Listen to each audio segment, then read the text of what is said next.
करना चाहिए, सोचने की जरूरत है। देखिए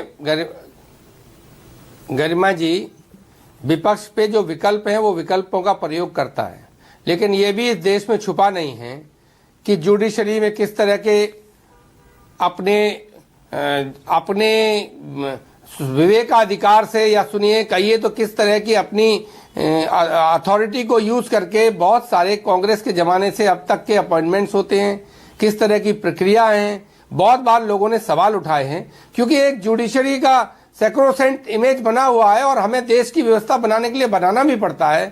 और जुडिशरी के अंदर अदालती दाव पेच, सरकार के अटॉर्नी जनरल से लेके जनरल तक तमाम तरह की सुविधाएं, सब फैसला तो साक्ष्यों पे होता है, जो साक्ष्य प्रस्तुत किए जाएंगे। तो बहुत सारी ऐसी बातें हैं जो हम नहीं कह सकते, आप समझ सकती हैं, दर्शक भी समझ सकते हैं, लेकिन सब समझ रहे हैं कि ऐसा नहीं है कि कहीं किसी का प्रभाव नहीं चल रहा है।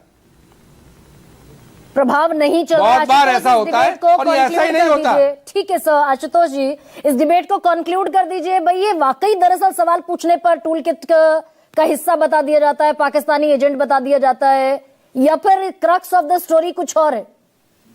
नहीं, देखिए सवाल सिर्फ इसी बात को लेकर है कि आप सत्ता के इधर बैठे हैं, सत्ता के उस तरफ बैठे हैं। अगर आप सत्ता के इस तरफ बैठे हैं और अगर आपका नाम रामचंद्र जांगड़ा है, हाँ। जो पहलगाम में जो लोग मारे गए थे, हाँ।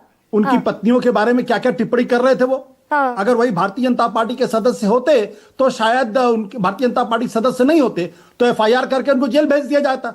उसमें राकेश जी की क्या राय मुझे मालूम नहीं, और ना ही मैं गुरुप्रकाश जी की क्या राय मुझे मालूम इस बारे में।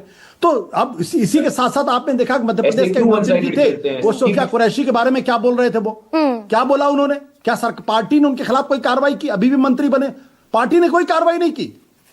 अब सवाल इसी बात को लेकर, अगर आप सत्ता के इधर बैठे हुए हैं, अगर आप राकेश जी के साथ खड़े हुए हैं तो आपके सारे गुनाह माफ हैं, आप देशभक्त हैं, आप, और अगर आप उधर हैं तो देशद्रोही हैं। ये जो चरित्र है, मैंने इसीलिए कहा था सत्ता का एक ही चरित्र होता है। और मुझे कभी कभी यह लगता है कि कहीं ऐसा तो नहीं इंदिरा गांधी का कायांतरण इस तरफ हो गया है, वो एग्जैक्टली वही भाषा, वही लैंग्वेज सब कुछ बोली जा रही। नहीं, लेकिन इस बीच में बहुत सारे मुद्दे हैं, इस बीच में बहुत सारे मुद्दे आशुतोष जी जिनको एड्रेस किया जाना जरूरी है। भाई अरुणाचल प्रदेश हमारे देश का इंटीग्रल पार्ट है और चीन कह देगा कि भारत का इलीगल कब्जा है। अरुणाचल प्रदेश की एक महिला को बाकायदा उसका पासपोर्ट भारतीय पासपोर्ट होने के चलते स्वीकार नहीं किया जाएगा।